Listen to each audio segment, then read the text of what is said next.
My name is समीक्षा। तो हम अल्कोहल, फिनॉल और ईथर चैप्टर कर रहे थे, उसके मैं 3 पार्ट अपलोड कर चुकी हूँ। आज हम बात करेंगे 4th पार्ट की और उसके आगे वाले टॉपिक्स की। तो लास्ट वाली क्लास में हमने देखा था प्रिपरेशन किसकी, अल्कोहल की। हमने 6 डिफरेंट उसके टाइप देखे थे कि किस किस मेथड से हम अल्कोहल को प्रिपेयर कर सकते हैं। तो पहले वो वाली वीडियो देख के आना, देन तुम्हें उसके आगे समझ आएगा। आज हम कर रहे हैं अगला नेक्स्ट टॉपिक क्या है हमारा, फिजिकल प्रॉपर्टीज किसकी, अल्कोहल की। किसकी, अल्कोहल की। अल्कोहल की हम कर रहे हैं फिजिकल प्रॉपर्टी। तो फर्स्ट फिजिकल प्रॉपर्टी यहाँ पे क्या है, बॉइलिंग पॉइंट। क्या है, बॉइलिंग पॉइंट। तो एक जनरल सी बात का ध्यान रखो कि जो बॉइलिंग पॉइंट होता है वो मॉलिक्यूलर मास के डायरेक्टली प्रोपोर्शनल होता है। जितना ज्यादा किसी कंपाउंड का मॉलिक्यूलर मास होगा उसको बॉयल करने के लिए भी हमें उतना ही हीट देना पड़ेगा, तो उसका बॉइलिंग पॉइंट उतना ही ज्यादा होगा। तो यहाँ देखो कैसे लिखेंगे कि boiling point is directly proportional to molecular mass. जितना ज्यादा मास उतना ज्यादा उसका बॉइलिंग पॉइंट। और किसके इनवर्सली प्रोपोर्शनल है, ब्रांचिंग के। मतलब अगर एक कार्बन की चेन स्ट्रेट है तो इसका बॉइलिंग पॉइंट ज्यादा होगा, अगर इसने ब्रांच कर लिया तो इसका बॉइलिंग पॉइंट कम होगा। अब समझ आया? तुम्हें क्या आएगा इस पे क्वेश्चन पक्का आएगा। क्या होएगा, 4 ऑप्शन देंगे और चारों को कहेंगे इनको अरेंज करो इंक्रीजिंग ऑर्डर या डिक्रीजिंग ऑर्डर में in the basis of boiling point. तो हम क्या कर सकते हैं, हम उसके मॉलिक्यूलर मास को देख सकते हैं, जिसका ज्यादा होगा उसका बॉइलिंग पॉइंट ज्यादा, अगर किसी में ब्रांचिंग हो रही है तो उसका बॉइलिंग पॉइंट कम। तो इन 2 तरीकों से हम क्या कर सकते हैं, बॉइलिंग पॉइंट की इंक्रीजिंग और डिक्रीजिंग ऑर्डर को हम लगा सकते हैं। एक इसमें सबसे इंपॉर्टेंट पॉइंट यहाँ पे डायरेक्टली कि अल्कोहल्स का सबसे ज्यादा बॉइलिंग पॉइंट होता है। क्या बोला मैंने, अल्कोहल्स का सबसे ज्यादा बॉइलिंग पॉइंट है as compare to ether and alkane. सबसे ज्यादा अल्कोहल का, देन ईथर का, देन एल्केन का। ऐसा क्यों होता है, क्योंकि अल्कोहल में हाइड्रोजन बॉन्डिंग होती है।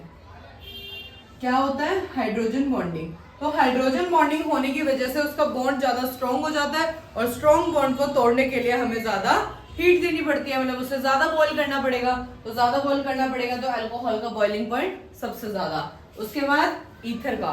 ईथर का ज्यादा क्यों है, यहाँ पे हाइड्रोजन बॉन्डिंग तो नहीं है लेकिन यहाँ पे क्या हो जाता है, ये पोलर नेचर आ जाता है, मतलब इसमें पोल क्रिएट हो जाते हैं, इसीलिए इसका इससे कम होता है। लेकिन और एल्केन से ज्यादा क्यों है, क्योंकि एल्केन में कोई पोलैरिटी नहीं होती, नो पोलर बॉन्ड फॉर्मेशन। तो इसी वजह से अल्कोहल का सबसे ज्यादा, फिर ईथर का, फिर एल्केन का। हो जाएगा ए ई ए, ठीक है, हो गया।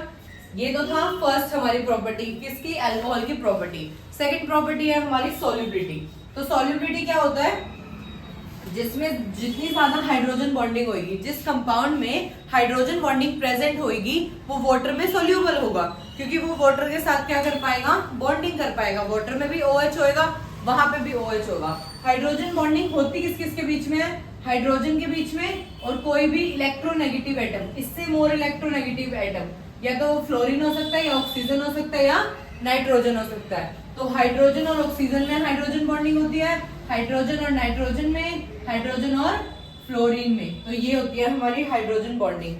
समझ आया?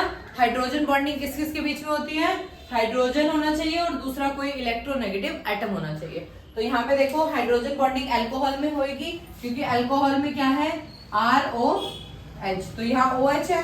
और वाटर के अंदर भी क्या होता है, हाइड्रोजन, देखो HOH है ना, यहाँ भी OH, यहाँ भी OH। तो अगर किसी में हाइड्रोजन बॉन्डिंग है तो वो क्या होएगा, वाटर में सोल्यूबल होगा। इसकी क्या है, इसकी क्या वो है ट्रेडिशन, यहाँ पे अल्कोहल में सबसे ज्यादा सॉल्युबिलिटी, फिर एल्डिहाइड या कीटोन में, क्योंकि वहां हाइड्रोजन बॉन्डिंग इसके कंपैरिजन में कम होती है, वहां डबल बॉन्ड आ जाता है। फिर ईथर में और फिर एल्केन में। ध्यान से देखो, अल्कोहल, एल्डिहाइड कीटोन, ईथर और एल्केन। तो तुम्हें अगर 4-5 ऑप्शन दे रखे हो और उन्हें इंक्रीजिंग और डिक्रीजिंग ऑर्डर में लगाना पड़े तो तुम्हें ये ध्यान रखना है बॉइलिंग पॉइंट के लिए और ये ध्यान रखना है तुम्हें सॉल्युबिलिटी के लिए, ठीक है। इसको याद रखना पड़ेगा, अल्कोहल, एल्डिहाइड कीटोन, ईथर और देन एल्केन। अब यहाँ मैंने क्या लिखा है कि जितने ज्यादा नंबर ऑफ OH ग्रुप किसी कंपाउंड में होंगे उसकी उतनी ज्यादा क्या होगी, सॉल्युबिलिटी होगी। क्या बोला मैंने, जितने ज्यादा नंबर ऑफ OH ग्रुप होंगे उतनी ज्यादा सॉल्युबिलिटी होगी, और जितने R ग्रुप उसमें लगते जाएंगे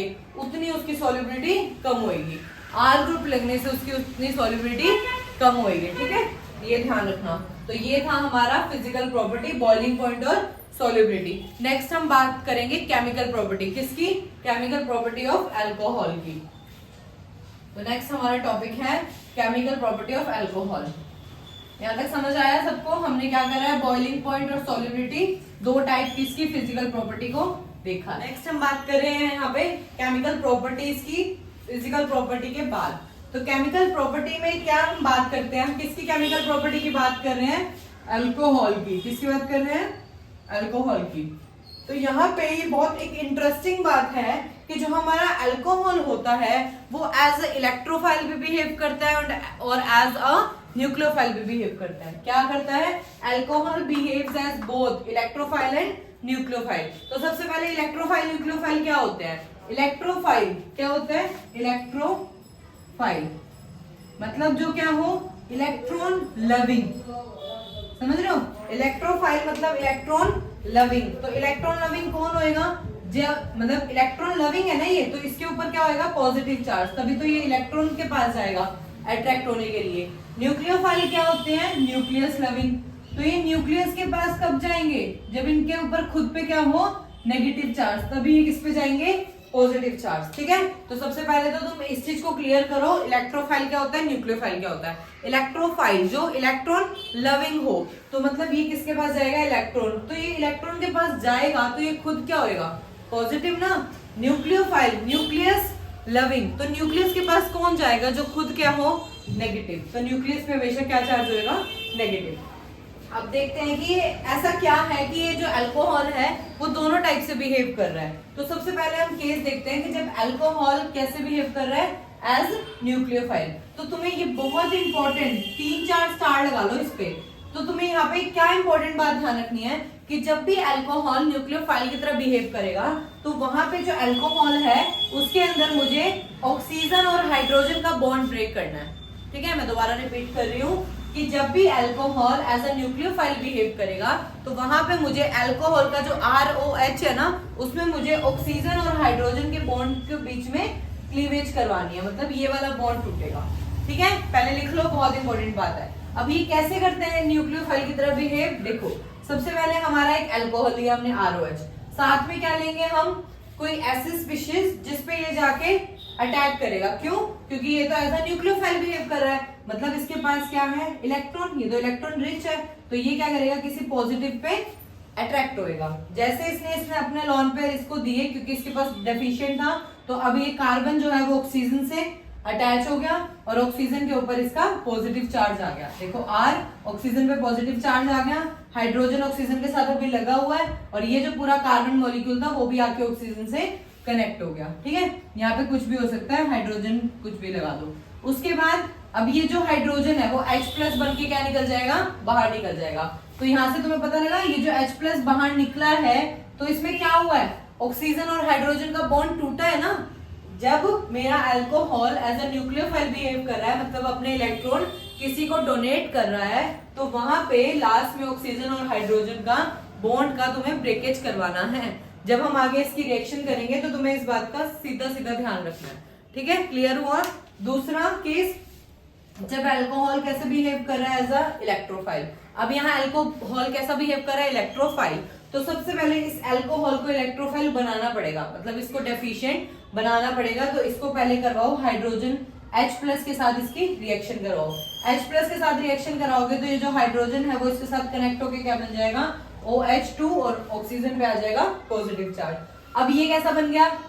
अब ये क्या बन गया? एक इलेक्ट्रोफाइल बन गया, मतलब इसके पास कमी है और ये किससे अटैक करवाएगा अपने आप को? किसी नेगेटिव चार्ज से, किसी नेगेटिव चार्ज से। अब ये यहाँ पे कैसे बिहेव कर रहा है? इलेक्ट्रोफाइल, तो ये किसी इलेक्ट्रॉन, जिसके पास इलेक्ट्रॉन रिच होएगा ना, उसके साथ जाके अटैक करेगा। तो ये जो ब्रोमीन है वो यहाँ आने की कोशिश करेगा और इस पे आने की कोशिश करेगा और ये जो OH2 है वो बाहर निकल जाएगा वाटर बनके।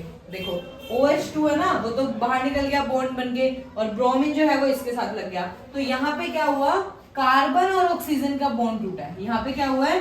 कार्बन और ऑक्सीजन का बॉन्ड टूटा है। मैं इन दोनों चीज को सर्कल कर देती हूँ, तो प्लीज इस बात को ध्यान से लिख लो यहाँ पे। क्या तुम्हें ध्यान रखना है, जब अल्कोहल एक न्यूक्लियोफाइल की तरह बिहेव करेगा तो वहां पे ऑक्सीजन और हाइड्रोजन का बॉन्ड ब्रेक कर होएगा। जब अल्कोहल इलेक्ट्रोफाइल की तरह बिहेव करेगा तो वहां कार्बन और ऑक्सीजन का बॉन्ड तुम्हें तोड़वाना है, क्लीवेज करवानी है, ठीक है। तो तुम्हें इन दोनों बातों का बहुत बहुत ध्यान रखना है।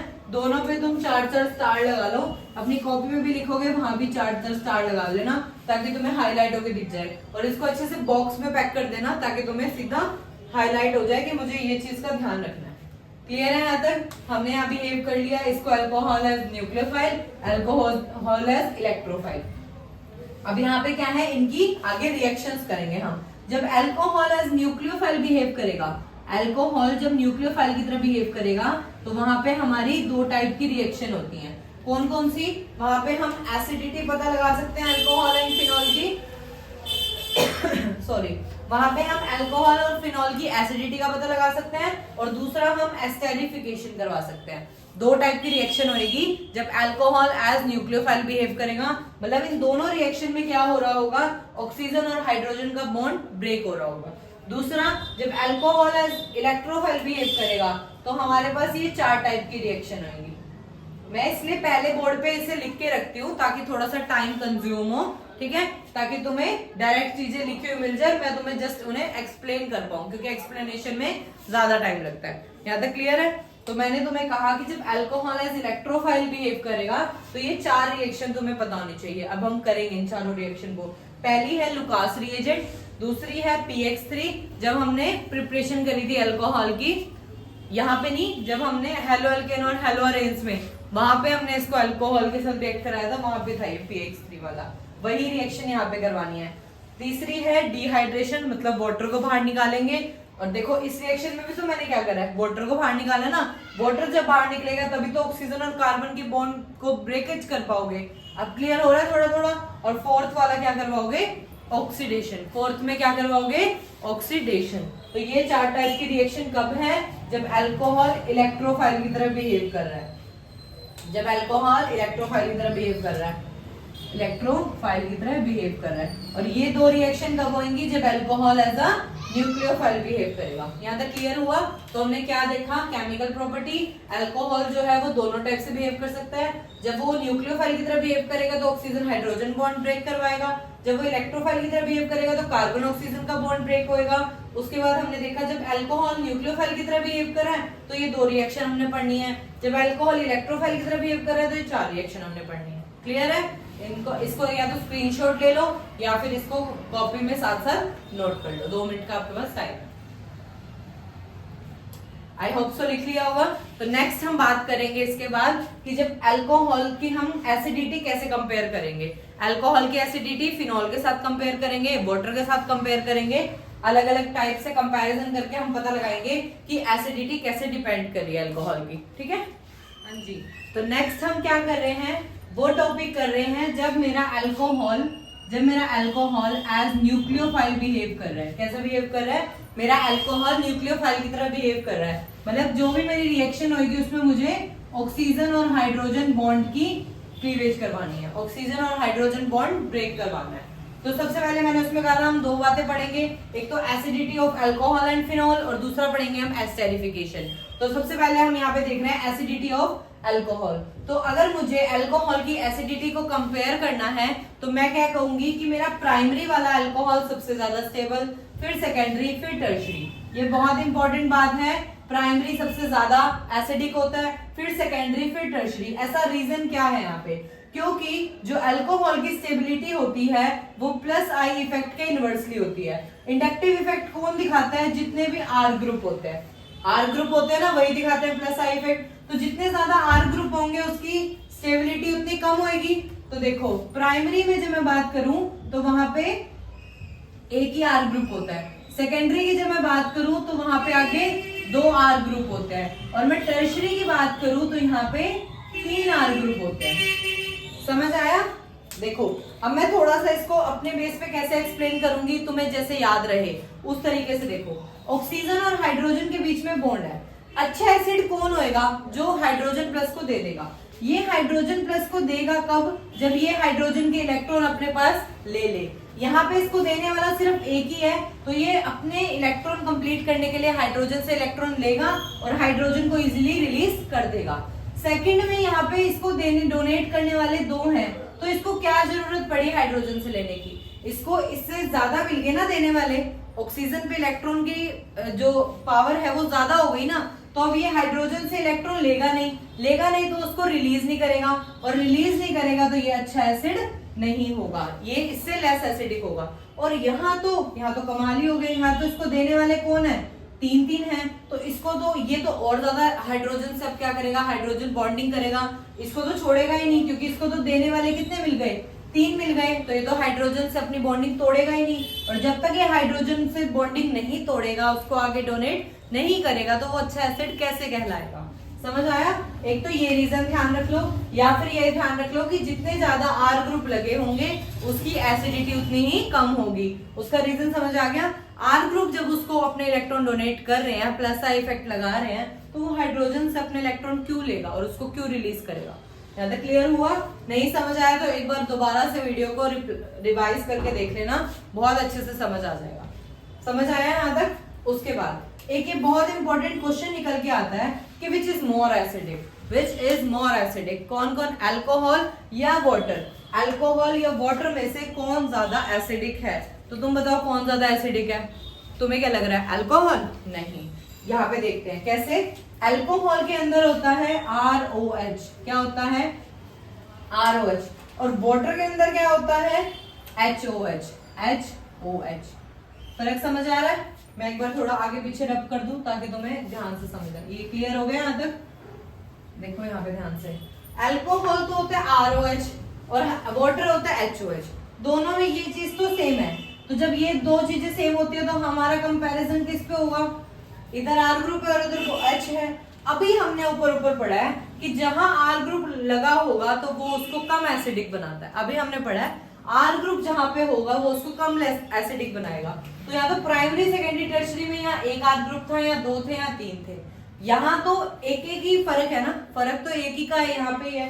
तो मैं कहूंगी यहाँ R ग्रुप होने की वजह से ये कम एसिडिक होगा, क्योंकि R ग्रुप की वजह से यहाँ प्लस I इफेक्ट लग रहा है जो कि इसकी स्टेबिलिटी को डिक्रीज कर रहा है। ये बहुत इंपॉर्टेंट, अच्छे से बॉक्स में लिख लो ये वाली बात कि अल्कोहल की स्टेबिलिटी इनवर्सली रिलेशन में होती है किसके, प्लस I इफेक्ट के। प्लस I इफेक्ट कौन लगाता है, R ग्रुप। तो यहाँ देखो यहाँ R है, यहाँ H है, तो इस R की वजह से ये लेस एसिडिक हो जाएगा, लेस एसिडिक, और वाटर क्या हो जाएगा, ज्यादा एसिडिक, है ना।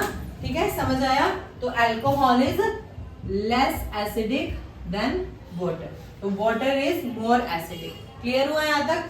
तो यहाँ हमने क्लियर कर लिया।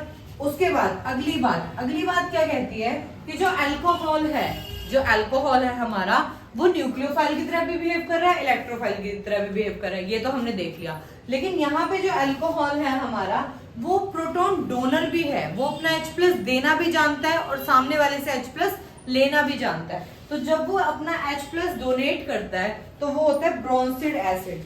तो ये कैसा बिहेव करता है, जब ये अपना H+ डोनेट करता है तो ये कैसा बिहेव करता है, ब्रोंसिड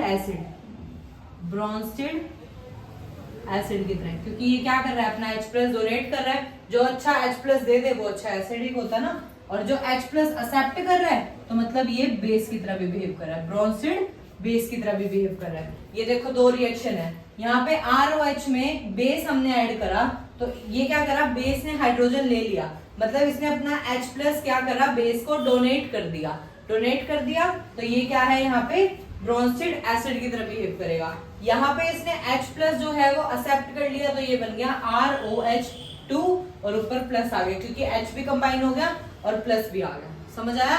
तो ये फर्स्ट इक्वेशन में तो ये एज अ डोनर बिहेव कर रहा है, मतलब ब्रोंसिड एसिड, और नीचे वाले में कैसे बिहेव कर रहा है, ब्रोंसिड बेस की तरह।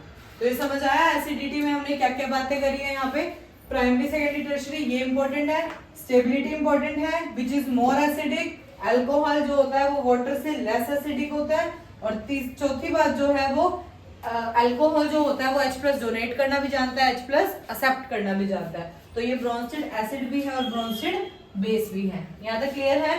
स्क्रीनशॉट ले लो। डन। उसके बाद नेक्स्ट देखते हैं इसी में अब क्या करता है, ये जो अल्कोहल होता है वो मेटल के साथ भी रिएक्ट करता है।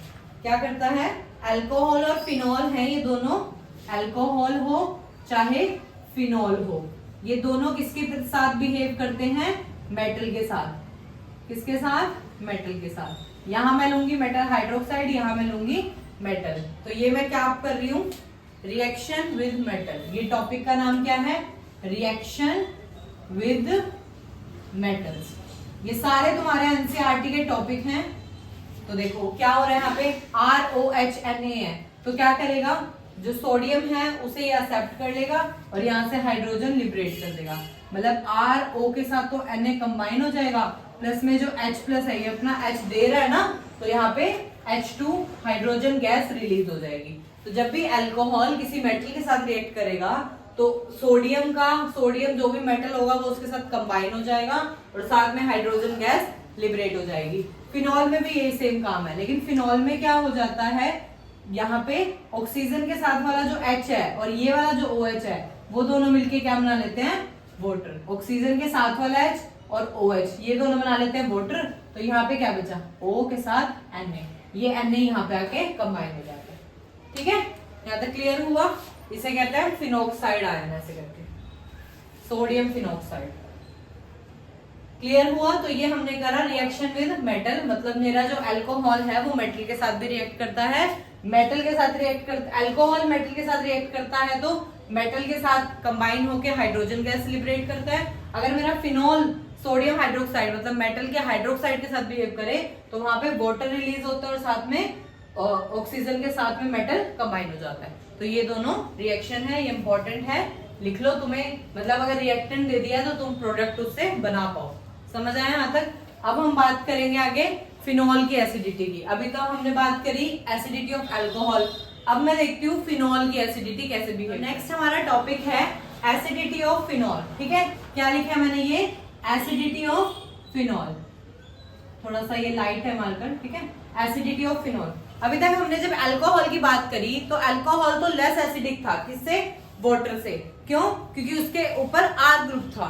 लेकिन जब मैं बात करती हूँ फिनॉल की, यहाँ पे मैं बात करती हूँ फिनॉल की, इसके ऐसे बॉन्ड कंप्लीट कर दो। यहाँ पे अगर मैं बात करती हूँ फिनॉल की तो देखो अभी मैंने उसमें भी क्या बोला था, अच्छा एसिड कौन होगा, जो अपना H प्लस क्या कर रहा है, डोनेट कर रहा है, वो अच्छा एसिड होगा। यहाँ पे क्या ये ऑक्सीजन के साथ वाला हाइड्रोजन ये जो है वो डोनेट करना चाहेगा, वो जल्दी से रिलीज होएगा, हाँ होएगा। क्यों होएगा, क्योंकि यहाँ पे जैसे ही हाइड्रोजन रिलीज होएगा, यहाँ पे जैसे ही हाइड्रोजन रिलीज होगा और इसके ऊपर क्या आएगा, चार्ज आएगा। जैसे ही हाइड्रोजन रिलीज होगा और ऑक्सीजन पे जो नेगेटिव चार्ज आ रहा है, इस नेगेटिव चार्ज के पास तो बहुत अच्छी अपॉर्चुनिटी है कि वो रिंग के अंदर क्या हो, डीलोकेलाइज हो। ये जो इलेक्ट्रॉन आया है ना ऑक्सीजन के ऊपर, ये क्या होएगा, डीलोकेलाइज होगा रिंग में, डीलोकेलाइज होगा रिंग में और अपने आप को क्या करेगा, स्टेबल। तो ये तो बहुत ही जल्दी अपना H प्लस डोनेट करेगा। तो फिनॉल जो होता है वो सबसे अच्छा एसिड होता है। जो फिनॉल, अगर मैं एसिडिटी स्ट्रेंथ की, एसिड स्ट्रेंथ की बात करूं तो मेरा सबसे अच्छा कौन होगा, फिनॉल, उसके बाद वाटर और सबसे लास्ट में अल्कोहल। ठीक है, तो ये चीज ध्यान रखना।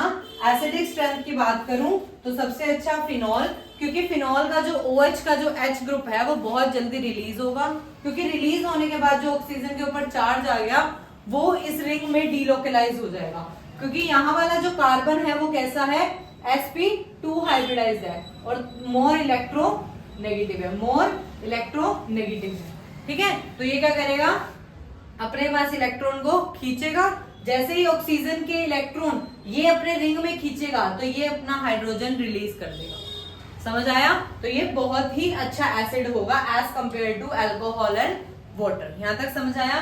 जब भी मैं फिनॉल की बात करते हैं या अपन रिंग की बात करते हैं तो हमारे पास 3 पोजीशन आती हैं, हमारे पास 3 पोजीशन आती हैं। यहाँ पे मान लो मेरा OH है तो इसके कंपैरिजन में ये है मेरी ऑर्थो पोजीशन, ये है मेरी मेटा पोजीशन और ये है मेरी पैरा पोजीशन। ठीक है, तो यहाँ पे क्या होगा, अगर मैं देखो अभी समझ आया कि ये बहुत अच्छा एसिडिक होता है। अगर मुझे इसकी एसिडिक स्ट्रेंथ को बढ़ाना है, अगर मुझे फिनॉल की एसिडिक स्ट्रेंथ को बढ़ाना है तो मैं क्या करूं, यहाँ पे ऑर्थो पैरा पोजीशन पे इलेक्ट्रॉन विड्रॉइंग ग्रुप अटैच कर दूं, इलेक्ट्रॉन विड्रॉइंग ग्रुप अटैच कर दूं, तो जो इलेक्ट्रॉन विड्रॉइंग ग्रुप होंगे ना, ये इससे क्या करेंगे, इलेक्ट्रॉन खींचेंगे तो ये और जल्दी H प्लस को डोनेट कर देगा। क्यों?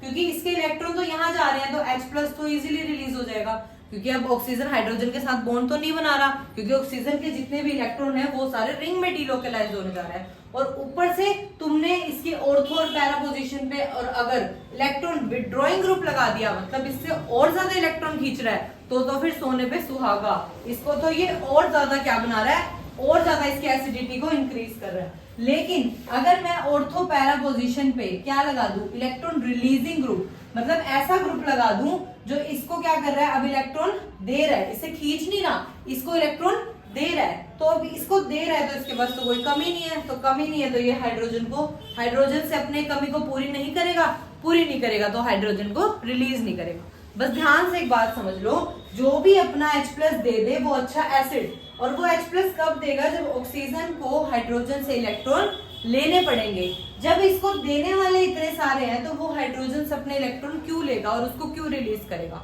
समझ आया? बहुत इजी हिंदी लैंग्वेज में मैंने तुम्हें समझाया। तो अगर इलेक्ट्रॉन रिलीजिंग ग्रुप अटैच करते हो तो वो उसकी एसिडिक स्ट्रेंथ को घटाता है। क्या करता है? एसिडिक स्ट्रेंथ को घटाता है, और यहाँ पे एसिडिक स्ट्रेंथ को इंक्रीज करता है। तो ये बहुत इंपॉर्टेंट है। इलेक्ट्रॉन विड्रॉइंग ग्रुप जो होते हैं वो एसिडिक स्ट्रेंथ को इंक्रीज करते हैं, इलेक्ट्रॉन डोनेटिंग ग्रुप जो होते हैं, रिलीजिंग ग्रुप जो होते हैं, वो एसिडिक स्ट्रेंथ को डिक्रीज करते हैं। अगर मैं बात करूं तो पैरा पे लगा हुआ इलेक्ट्रॉन विड्रॉइंग ग्रुप जो होता है उसकी एसिडिटी सबसे ज्यादा होती है, फिर ऑर्थो वाले की और फिर मेटा वाले की। ठीक है, तो इसको तुम कैसे याद रखोगे? पैरा की सबसे ज्यादा, फिर ऑर्थो की और फिर मेटा की। ठीक है, पैरा पोजीशन पे लगा हुआ इलेक्ट्रॉन विड्रॉइंग ग्रुप जो होगा वो उसकी एसिडिक स्ट्रेंथ को और ज्यादा बढ़ाएगा एज कंपेयर टू ऑक्सीजन और एज कंपेयर टू मतलब मेटा पोजीशन। तो तुम्हें एक बात और भी पता है कि जो एसिडिक स्ट्रेंथ है वो pKa वैल्यूज के इनवर्सली रिलेशन होती है, जिसके pKa की वैल्यू जितनी ज्यादा वो उतना कम एसिडिक। तो जो मेटा की होती है उसकी लगभग 8.2 होती है, क्या? pKa की वैल्यूज। और जो पैरा होता है उसकी होती है 7.1 के अराउंड, और जो ऑर्थो होता है उसकी होती है 7.2 के अराउंड। ठीक है, तो जिसकी जितनी ज्यादा pKa वैल्यू वो उतना कम एसिडिक। तो एक इस बात को बहुत अच्छे से ध्यान रखना, ऑर्थो मेटा पैरा। ठीक है, एक ये बात ध्यान रखनी है। एक तुम्हें याद रखना है, इलेक्ट्रॉन विड्रॉइंग ग्रुप लगाओगे तो एसिडिक बढ़ाएगा एसिड स्ट्रेंथ को, इलेक्ट्रॉन रिलीजिंग ग्रुप लगाओगे तो मतलब एसिडिक स्ट्रेंथ को डिक्रीज करेगा। समझ आया? तो ये हमने देखा एसिडिटी ऑफ फिनॉल, इससे पहले मैंने देखा था एसिडिटी ऑफ अल्कोहल। तो ये हम कौन से कर रहे हैं? वो पार्ट कर रहे हैं जब मेरा alcohol as a nucleophile behave कर रहा है, मतलब मुझे ऑक्सीजन और हाइड्रोजन के ही बॉन्ड को तो क्लीवेज करवा रही हूँ। देखो मैं हर रिएक्शन में क्या करवा रही हूँ, हाइड्रोजन को ऑक्सीजन से दूर तो करवा रही हूँ, हाइड्रोजन को उसको दिलवा रही हूँ ना कि हाइड्रोजन रिलीज हो जाए और ऑक्सीजन मेरा अकेला रह जाए। तो मेरा काम ही क्या कर रही हूँ मैं, ऑक्सीजन और हाइड्रोजन के बॉन्ड को क्या कर रही हूँ, ब्रेक कर रही हूँ। बस ये काम तो कर रहे हैं हम हर रिएक्शन में। तो इसका पहला पार्ट तो कंप्लीट हो गया, acidity of alcohol and phenol. Second किस टाइप की रिएक्शन मैंने तुम्हें बताई थी इसकी? एस्टेरिफिकेशन। दो टाइप की करनी थी हमने। जब अल्कोहल मेरा न्यूक्लियोफाइल की तरह बिहेव कर रहा है तो मेरे दो टाइप की रिएक्शन होगी, एक acidity of alcohol and phenol और सेकंड एस्टेरिफिकेशन। तो मैं फर्स्ट पार्ट हो चुका है, सेकंड में मैं क्या करवाऊंगी अब? एस्टेरिफिकेशन है यहाँ पे, एस्टेरिफिकेशन। ठीक है, अब हम किसकी बात कर रहे हैं? एस्टेरिफिकेशन। क्या होता है एस्टेरिफिकेशन? ये वो प्रोसेस होती है जो हमें अल्कोहल से एस्टर को कन्वर्ट करने के लिए बनाई जाती है। ठीक है, जब मेरा अल्कोहल कन्वर्ट होके एस्टर में जाएगा तो वो मेरा क्या कहलाएगा? एस्टेरिफिकेशन। एस्टर की प्रिपरेशन को क्या कहते हैं? एस्टेरिफिकेशन। यहाँ पे मुझे क्या करना है? ऑक्सीजन हाइड्रोजन के बॉन्ड की ब्रेकेज का ध्यान रखना है कि वो ब्रेक हो जाए। ठीक है, तो सबसे पहले ये जो एस्टेरिफिकेशन होती है वो तीन टाइप से होती है। ये तीन जो है वो एस्टेरिफिकेशन करवाने में हेल्प करवाते हैं। First one is carboxylic acid, second one is acid anhydride and third one is acid chloride. ठीक है, acid carboxylic acid, acidic anhydride और एसिड क्लोराइड, ये तीन टाइप की रिएक्शन हमने करनी है। सबसे पहले क्या लेना है मुझे? अल्कोहल। अल्कोहल को किसमें कन्वर्ट करवाना है? एस्टर में। तो मैं सबसे पहले क्या ले लूं? अल्कोहल, ROH ले लिया मैंने। इसको क्या करना है तुमने? एसिड के साथ रिएक्ट करवाना है। फर्स्ट रिएक्शन करवा रही हूँ ये मैं कार्बोक्सिलिक एसिड, तो क्या होता है RCOOH। कैसे लिख सकती हूँ मैं इसको, और RC डबल बॉन्ड OH लिख सकती हूँ ना ऐसे। हाँ, तो मुझे क्या करना है, अल्कोहल में ऑक्सीजन और हाइड्रोजन का बॉन्ड ही तो ब्रेक करवाना है। बॉन्ड ब्रेक करवा दो, और ये जो OR ग्रुप है वो यहाँ लगा दो, और ये जो OH है वो इस H के साथ क्या बना लेगा, वाटर। देखो इसका H और इसका OH क्या बना लेगा, वाटर। और क्या जुड़ जाएगा, देखो RC डबल बॉन्ड हो तो एज इट इज है, और ये वाला जो OR बचा है वो उसके साथ जाके कंबाइन हो जाएगा। समझ आया? दोबारा देखो, मैंने अल्कोहल लिया, एसिड लिया, एसिड को मैंने लिखा RC डबल बॉन्ड O, यहाँ था OH और यहाँ था ROH, तो ROH का H और इसका OH क्या बना लेंगे, प्लस में वाटर बना लेंगे। और क्या बचा, OR जाके कंबाइन हो गया, तो हो गया ना ऑक्सीजन और हाइड्रोजन का बॉन्ड ब्रेक, हो गया ना ऑक्सीजन और हाइड्रोजन के बॉन्ड का ब्रेकेज। ठीक है, और ये किसके प्रेजेंस में होता है, एसिड के प्रेजेंस में, H प्लस के प्रेजेंस में। और ये कैसी होती है, रिवर्सिबल रिएक्शन, तो दोनों साइड रिएक्शन हो सकती है। इससे तुम ये भी बना सकते हो, एस्टर में वाटर ऐड करोगे तो वापस से ये बन जाएगा। समझ आया? नेक्स्ट किससे करवानी है हमने, अल्कोहल की करवानी है एसिड एनहाइड्राइड से। ठीक है, तो मेरे पास अल्कोहल है, एसिड एनहाइड्राइड का ये फॉर्मूला होता है। एसिड एनहाइड्राइड क्या होता है, RC double bond O C double bond OR, मतलब ऑक्सीजन के इस साइड भी C डबल बॉन्ड OR, इस साइड भी C डबल बॉन्ड OR। ये भी किसकी प्रेजेंस में होता है, H प्लस की प्रेजेंस में। यहाँ भी तुम्हें सेम काम करना है, RC डबल बॉन्ड O यहाँ तक लेके ये वाला बॉन्ड यहाँ से टूटेगा और ये वाला बॉन्ड यहाँ से टूटेगा, OR लगा देना तुम्हें इस पे।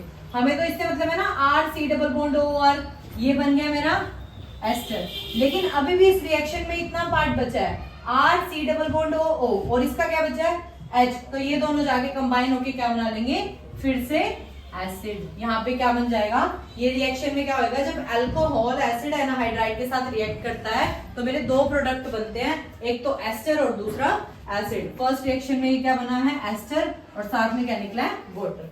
थर्ड वाली एसिड क्लोराइड जो है उसमें क्या करना है, अल्कोहल लेना है, एसिड क्लोराइड के साथ रिएक्ट कराना है। इसका नाम है एसिड क्लोराइड। क्या नाम है इसका, acid chloride, RC double bond O Cl। ये रिएक्शन देखो, ऊपर दोनों रिएक्शन अभी हमने करी है वो रिवर्सिबल है, लेकिन ये वाली जो है वो इरिवर्सिबल है। और ये किसकी प्रेजेंस में होती है, ये इंपॉर्टेंट है, pyridine की प्रेजेंस में, pyridine की प्रेजेंस में, प्लस में NaOH की प्रेजेंस में। यहाँ पे भी सेम वही काम करना है, RC डबल बॉन्ड O और ये OR जाके इस पे जोड़ देना है। बचा क्या, इसका H और इसका Cl, तो यहाँ पे HCl बाहर निकल जाएगा। समझ आया? तो ये तीनों रिएक्शन हमें करनी है।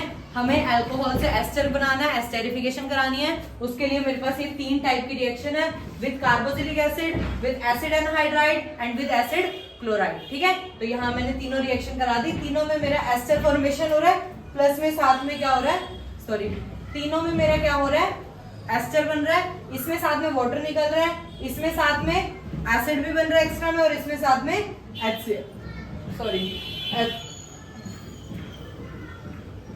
और इसमें साथ में क्या हो रहा है, HCl भी निकल रहा है। यहाँ तक क्लियर है? तो ये था हमारा एस्टेरिफिकेशन। हम वो पार्ट कंप्लीट कर चुके हैं जब alcohol as a nucleophile behave कर रहा है तो क्या होएगा, ऑक्सीजन और हाइड्रोजन के जो बॉन्ड है उसका ब्रेक होगा। हमने ये दो रिएक्शन करी, अल्कोहल फिनॉल वाली, एसिडिटी वाली, और दूसरी एस्टेरिफिकेशन। अब हम वो वाला पार्ट करेंगे जब मेरा alcohol as a electrophile behave करेगा। वहां मुझे क्या करवाना है, कार्बन और ऑक्सीजन के बॉन्ड का ब्रेक करवाना है। ठीक है, तो ये वाली जो पार्ट है वो मैं यही वाइंड अप करती हूँ। जो इसका बाकी का पार्ट रहेगा वो मैं हम नेक्स्ट पार्ट में करेंगे। ठीक है, कुछ भी समझ नहीं आया प्लीज कमेंट सेक्शन में बताना, ताकि मैं तुम्हें पार्ट 5 में अच्छे से वो चीज बता पाऊँ। ठीक है, तो स्क्रीनशॉट ले लो, लिख लो। Thank you.